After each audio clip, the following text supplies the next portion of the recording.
Hello friends, welcome to my channel. So far we have seen about how to provide effective feedback. Okay, and now this video we will look at the part of receiving feedback. As a manager, definitely you need to give feedback to your team members and other stakeholders. At the same time, you also should be open to get the feedback from not only from your manager but from your stakeholders. And how can you receive that in an effective manner? I mean, basically, the feedback is a gift. So how can we make use of that feedback? Okay, so let us look at that in this video. Before diving into that, most of the times when we receive the feedback, many people respond, right, in typical ways. So what are those typical ways of responses? Right, let us look at it. First thing is, if you, especially when you get a a constructive feedback, or somebody says that you need to improve on this, immediate reaction is anger, right? Come on, I have had enough of it, right? Kind of thing. So many people get angry, and some people, they deny, saying that no, there is nothing wrong in what I did. I can't see any problem with that, right? And some people blame it on others, saying that, oh no, this is not my fault, I did everything correct, but some other person is not, he hasn't done or she hasn't done it correct. So finally, my work also got spoiled. So we try to blame others. And rationalization. So sometimes we say, yeah, I haven't done, but at that time I was sick, so I could not deliver it properly, or I could not do this properly because I had some personal emergency, kind of thing. We try to rationalize it, right? We know that whatever we have done is not correct, so we try to rationalize basically. And then acceptance. Some people very humbly they accept it, saying that yes, I realize I should not have done that. And some more people, actually, they will try to go one step ahead, not only by accepting it, but they will also try to work on the gaps, and they want to improve. So they know something has gone wrong, and they accept it, and also they will work on the improvement plan. So these are typically, some of the common responses we see from different people. Right. So now we look at what are the barriers for receiving the feedback. Why people are getting angry, or why people deny, or why people blame others, or why people try to rationalize it. Right. So we see there are some barriers for receiving the feedback. First thing is the environmental barriers. That means the timing is not correct. See, maybe the receiver is not in a position to receive the feedback, right? Because of probably some personal emergency or whatever it is. The timing of the feedback is not appropriate. Mood. So the person is already in a very bad mood or frustrated mood because of some reason, either at home or office. And then if the manager wants to give this feedback, obviously the person is not in a position to take the feedback. And then relationship. If I have a problem with Mr. X, and that Mr. X is trying to give me the feedback, I always try to say, oh, this guy always is like this. He never appreciates me. Right? So we also need to look at the relationship also. So many times when the team member and manager relationship is not so good, whatever manager tells, team member generally, they deny it, or they don't accept it. Right? Similarly, even if your friend says, I mean, if you if you take two people, right? One is your friend and one is one you don't like. So when your friend gives the same feedback, maybe you are in a position to accept it. But the same feedback, if it is given by a person whom you don't like, then obviously you don't take it.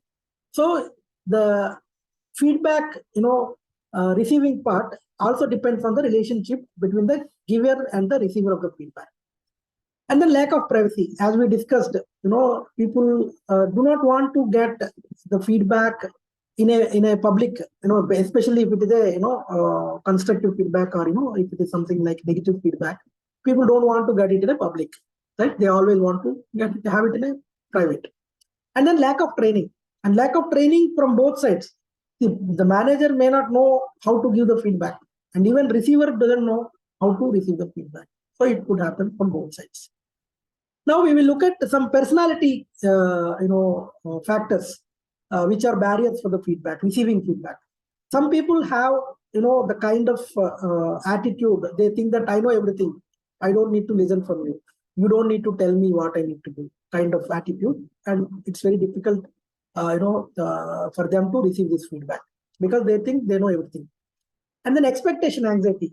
What is expectation anxiety? It happens, many times, during the performance review period, right? Because every organization, they have the bell curve kind of thing, and they say you are, over top achiever or A++ grade, A grade, or you are achiever, or you are underachiever, low performer, whatever it is, right? So when the people come for those discussions, they are more focused on what grade I got than the feedback, right? So it happens, many times.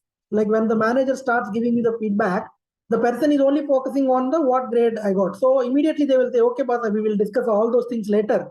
First, tell me what grade I got. Right?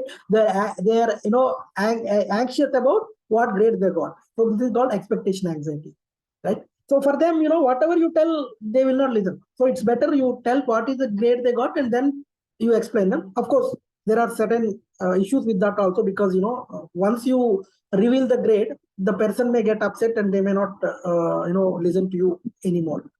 Or in the excitement of getting good grade also, sometimes people don't try to listen that much, right? And then the other thing is, more than what I got, what others think about my grade. That is another problem, right? Many people think that, oh, okay, what others feel about this, feedback. And then poor listening skills. We talked about listening skills, right? If you are not good at listening, then definitely, you will not be in a position to receive the feedback.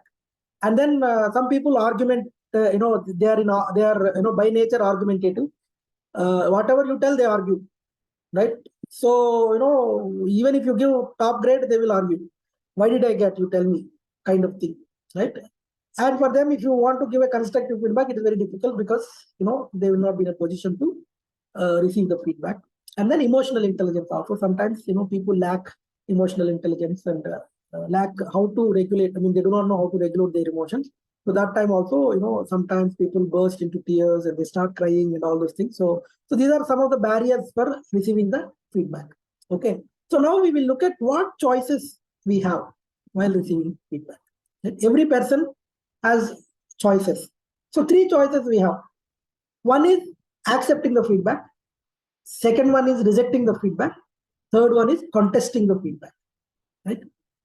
So when I say accepting the feedback, actually, you accept the feedback with open mindset because you think that it is for your good, and it creates opportunity for improvement. Right. That is how you think, and you accept it. But only one point to remember there is, don't accept in front of your manager and then go back and talk bad about it. Right. So I mean, if you want to accept it, with full sincerity and commitment. Right. There is no point in accepting in front of manager and going back and telling, oh, this manager doesn't know anything. Whatever he gives, that's fine. So that means you are not really accepting. You are simply, for the sake of accepting, you are accepting. So please don't do it. Rejecting the feedback basically, means you are not accepting the feedback, whatever is given to you. It can be from anybody, manager, stakeholder, your peers, colleagues, anybody. Basically, you are ignoring important signals from the organization and the system. Because see, the thing is, when somebody is giving you the feedback, basically they are observing you and they are giving you the feedback based on their perceptions of how you are acting or how you are behaving. It is their perception. So if you reject it, they are not going to change their perception. Okay. So what you need to do is, you need to understand the reason behind that particular feedback, and then you need to try to change the perception about you. Until then, nothing will change. You can reject it, but others, my opinion will not change about you because you're not demonstrating that. I will give you my feedback based on my observation and perception. You may think you are great, but then how do I know? You need to change my perception with your actions, right? So that is important. But if you simply reject it, you are ignoring the very important signals, and that will definitely will not help you in growing the in your growth, right, career growth. Third one is contesting.